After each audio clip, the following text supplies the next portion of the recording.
Welcome to my channel, people. This is Jatin from the Green Walls Academy, and in this video, we will be talking about the securities and finance.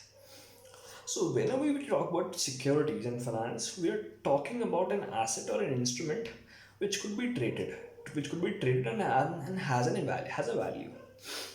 Now, I will be giving a very fine example to make you understand what is a security. Let's say you bought a property worth of rupees 1 crore in 2018 and you sold it for 2 crore rupees, let's say yesterday, and making a profit of 1 crore. Okay. So, in this example, there are two key terms. One is buying a property and the second one is selling a property.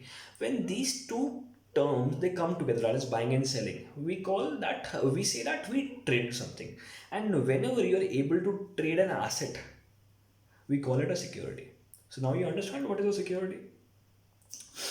Now we come forward to what are the kind of securities we have in financial markets or in finance. In financial markets, we have actually four broad categories of securities. One is equity, that is the share capital, the shares. The second one is bonds, taking the government bonds and the other bonds. The third one is mutual funds, and the fourth one would be derivatives. I talked about equity and bond in the last video. If you haven't watched it yet, I would recommend you to go to that video and watch it first and then come to this video. It would be actually easy for you to grab the knowledge I'm giving you in this video. So while we're talking about mutual fund now, mutual funds are actually those funds which are lifesavers for the people who want to invest but do not hold exact information about investment.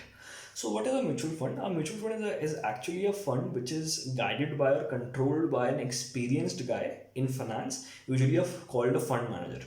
So, in a mutual fund, we have two kinds of plans. One is an SIP, systematic investment plan, and the second one is a lump sum plan. So, in a lump sum plan, what happens? You deposit some amount of fund in that mutual fund, and you say, okay, I will be after the maturity I'll be getting the return. I won't be paying you anything for the month or in any kind of installment. I have paid you this lump sum for this much of time, and I believe you will be providing a return. On the other hand, when we talk about SIP, that is systematic investment plan, in these kind of plans, you pay the fund manager, you pay the mutual fund every single month in a very fine hope that one day or after the maturity date you will be able to have a nice interest rate out of it, or you'll be able to have a good ROI from it, return on investment. So this is the prime goal of a mutual fund. On the other hand, if I talk about derivatives, derivatives are quite difficult to understand. Why? Because there are many variables which are guiding the value of a derivative. At this point of time, I will keep it simple. A derivative is actually an instrument, a financial instrument whose value is interdependent upon something else. Maybe a stock price, maybe an index value, or something else. So if the value of that stock increases or that index increases, the value of the derivative increase, and vice versa. So these are actually the four kinds of financial instruments, financial securities that are extremely famous in India. The first one, equity share. Second, bonds. Third, mutual funds. And fourth, derivatives. Now we'll be moving towards who actually regulates and keeps a check on these securities in the market. So there are four firms, there are four organizations which have a very fine understanding about these things, and they guide these things so that everything is done in the perfect manner. It should be done in the systematic manner.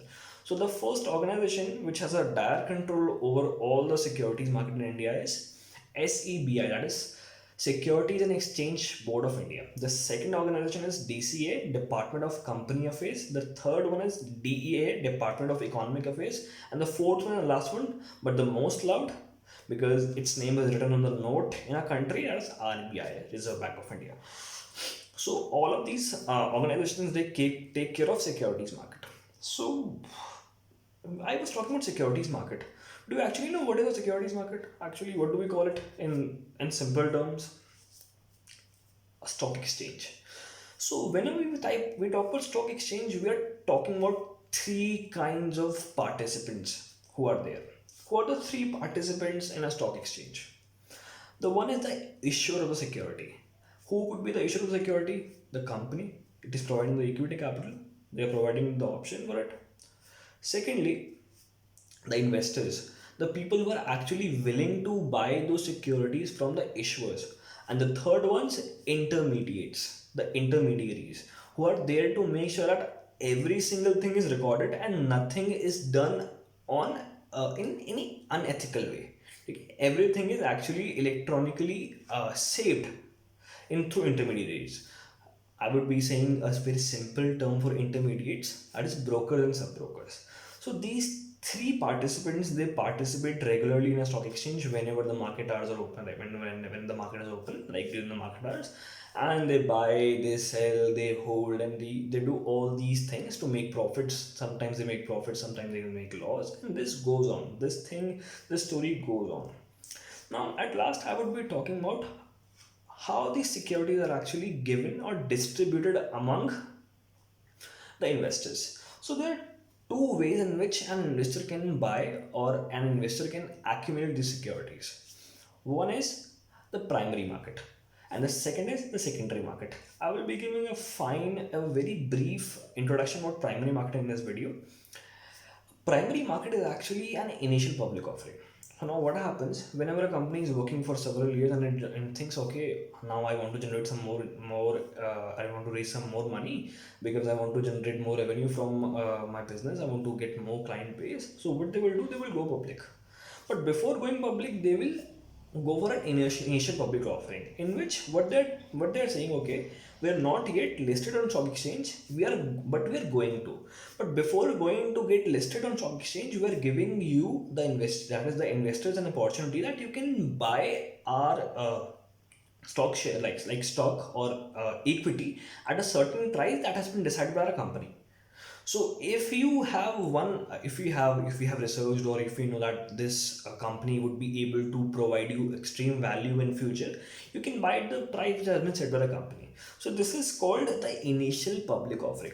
On the other hand, if I talk about secondary market is actually the stock exchange where people buy and sell securities every single day. You must have heard of National Stock Exchange, you must have heard of Bombay Stock Exchange, and all the brokers which make you open a Demat account in which you can have all these things. Okay, I forgot to cover one thing. All these securities could be bought only through brokers. That is the intermediate. So if one wants to accumulate the securities, they have to open an account with a broker who has been registered in India through SEBI, and then would be able to buy those securities or accumulate those securities. And this is actually an electronically automated system. When you buy the securities, they will be shown in your account, that in your Demat account, which would be opened which would be opened in the broker you have contacted. And this is how the whole thing goes. So in this video, I talked about these basic concepts of securities. I hope I was able to provide you some good information. Okay. I'm going in a very slow pace. I'm trying to explain all the major concepts which are required for you to understand what is actually a stock market. Because without all these pieces of information, you won't be able to make a picture out of it. As when I was a rookie, it was very difficult for me to understand stock market. Being from a non-commerce background, a science student, is extremely difficult for me to come into this field and understand all those things. So I always try to make sure that I am providing you all the information, at least the information which is required, in the simplest form, in the simplest way I can, so that you can understand all those aspects.